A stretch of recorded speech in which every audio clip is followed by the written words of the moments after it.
بسم اللہ الرحمن الرحیم۔ سورۃ البقرہ رکوع نمبر 5 کا ترجمہ۔ یہ 5ویں رکوع سے بنی اسرائیل کا ذکر ہے بڑی تفصیل کے ساتھ۔ سورۃ البقرہ مدنی سورت ہے، اور آپ صلی اللہ علیہ وسلم جب مکہ مکرمہ سے ہجرت فرما کر کے مدینہ منورہ تشریف لے گئے، ایک بڑی تعداد وہاں پر یہود کی آباد تھی، بڑے بڑے قبیلے تھے ان کے، بنو قریظہ، بنو نذیر، بنو قینقاع، پڑھے لکھے لوگ تھے، مستحکم لوگ تھے، معاشی اعتبار سے بڑے مضبوط تھے، مذہب کا علم بھی جانتے تھے، ان کی بڑی تعداد آباد تھی، بلکہ جزیرۃ العرب پر مردم شماری کے اعتبار سے دوسری تعداد مشرکین کے بعد ان کی بنتی تھی، اور ان کو بنی اسرائیل کہا جاتا ہے۔ اسرائیل حضرت یعقوب علیہ السلام کا لقب ہے۔ یعقوب علیہ السلام حضرت ابراہیم علیہ السلام کے پوتے ہیں اور حضرت یوسف علیہ السلام کے والد ہیں۔ حضرت ابراہیم علیہ السلام کے ایک بیٹے کا نام ہے اسحاق اور ان کے بیٹے کا نام ہے یعقوب۔ حضرت یعقوب علیہ السلام کا لقب ہے اسرائیل۔ ان کے 12 بیٹے تھے جن سے 12 قبیلے بنے۔ بنی اسرائیل کا سلسلہ ان سے چلا ہے اور بڑا لمبا دور انہوں نے گزارا ہے، بڑے بڑے انعامات اللہ تعالیٰ نے ان پر الگ الگ اوقات میں کیے ہیں، تو یہاں سے اللہ تعالیٰ نے ان کا ذکر کیا ہے۔ آپ صلی اللہ علیہ وسلم جب ہجرت فرما کر کے مدینہ منورہ گئے تو بجائے ماننے کے انہوں نے آپ صلی اللہ علیہ وسلم کی مخالفت شروع کر دی، حالانکہ ان کو حقیقت کا پتہ تھا کہ یہ اللہ کے رسول ہے۔ قرآن نے ذکر کیا کہ یعرفونہ کما یعرفون ابناءہم، آپ کو اس طرح پہچانتے ہیں جیسے اپنے بیٹوں کو پہچانتے ہیں، لیکن حسد میں آ گئے کہ نبوت کا سلسلہ بنو اسحاق میں چلا آ رہا تھا، یہ کٹ کے بنی اسماعیل میں کیوں منتقل ہوا؟ حضرت ابراہیم علیہ السلام کے دوسرے بیٹے اسماعیل علیہ السلام کی اولاد میں کیوں گیا، اور آپ صلی اللہ علیہ وسلم حضرت اسماعیل علیہ السلام کی اولاد میں سے کیوں ہے؟ تو اس کو بہانہ بنا کر کے انہوں نے بجائے ماننے کے مخالفت کا راستہ اختیار کیا، اور مخالفت میں اتنے آگے چلے گئے کہ حسد میں آ گئے۔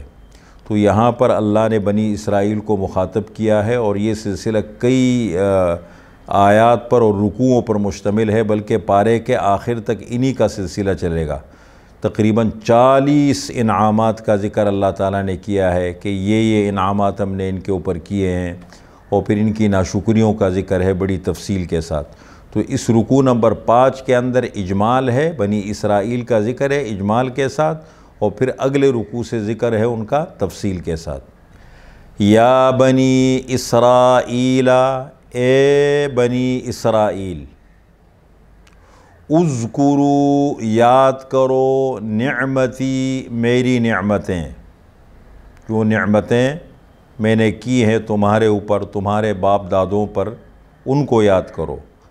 التی انعمت علیکم، جو میں نے تمہارے اوپر کی ہیں۔ وَأَوْفُوا بِعَهْدِي، اور پورا کرو میرے وعدے کو۔ اوفِ بِعَهْدِكُمْ، میں پورا کروں گا تمہارے وعدے کو، جو وعدے اللہ تعالیٰ نے ان سے لیے تھے۔ قرآن کریم میں دوسرے مقام پر ان کا ذکر ہے۔ وَإِيَّايَ فَارْهَبُونَ، اور خاص مجھی سے ڈرو۔ وَآمِنُوا، اور ایمان لاؤ اس کتاب پر جو میں نے اتاری ہے، قرآن کریم پر۔ مُصَدِّقًا لِمَا مَعَكُمْ، یہ کتاب تصدیق کرتی ہے اس کتاب کی جو تمہارے پاس ہے، تورات کی، باقی کتب سماویہ کی۔ وَلَا تَكُونُوا أَوَّلَ كَافِرٍ بِهِ، اور نہ بنو سب سے پہلے اس کتاب کا انکار کرنے والا، بنی اسرائیل میں سے، اہل کتاب میں سے۔ وَلَا تَشْتَرُوا بِآيَاتِي، اور مت بیچو میری آیتوں کو تھوڑی سی قیمت پر، دنیا کی تھوڑی سی قیمت مفاد کے لیے میری آیتوں کو مت بیچا کرو۔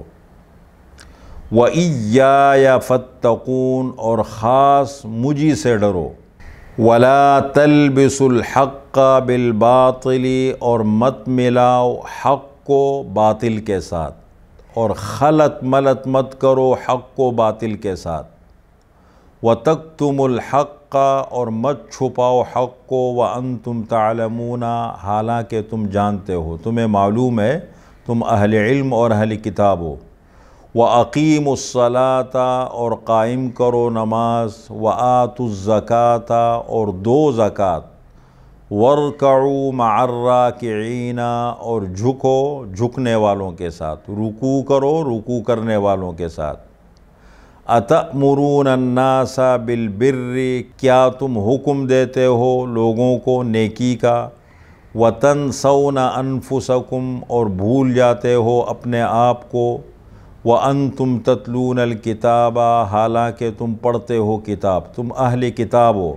أَفَلَا تَعْقِلُونَ کیا پس تم عقل نہیں رکھتے، تم سمجھ نہیں رکھتے۔ وَاسْتَعِینُوا اور مدد مانگو، بالصبر صبر کے ساتھ، والصلاة اور نماز کے ساتھ۔ وَإِنَّهَا لَكَبِيرَةٌ اور بے شک یہ نماز البتہ بھاری ہے، مشکل ہے، إِلَّا عَلَى الْخَاشِعِينَ مگر خشوع کرنے والوں پر، ڈرنے والوں پر۔ خشوع کرنے والے کون ہیں؟ اس کو کہتے ہیں تفسیر القرآن بالقرآن متصلاً۔ قرآن کریم میں تفسیر القرآن کی دو صورتیں ہیں۔ قرآن اپنی تفسیر خود بیان کرتا ہے، کبھی متصلاً کبھی منفصلاً۔ متصلاً کا مطلب یہ ہے کہ ایک آیت میں اجمال ہے، فوراً اس کے بعد قرآن کریم نے اس کی تفسیر بیان کی ہے۔ اور منفصلاً کا مطلب یہ ہے کہ ایک جگہ اجمال ہو، کہیں دوسرے مقام پر جا کر اس کی تفصیل ہو۔ تو فرمایا وَإِنَّهَا لَكَبِيرَةٌ إِلَّا عَلَى الْخَاشِعِينَ اور بے شک یہ نماز بھاری ہے مگر خشوع کرنے والوں پر بھاری نہیں ہے۔ کون ہیں خشوع کرنے والے؟ الَّذِينَ يَظُنُّونَ أَنَّهُمْ مُلَاقُو رَبِّهِمْ جو یقین رکھتے ہیں کہ بے شک وہ ملاقات کرنے والے ہیں اپنے رب سے، ملنے والے ہیں اپنے رب سے۔ وَأَنَّهُمْ إِلَيْهِ رَاجِعُونَ اور بے شک وہ اللہ کی طرف لوٹ کر جانے والے ہیں۔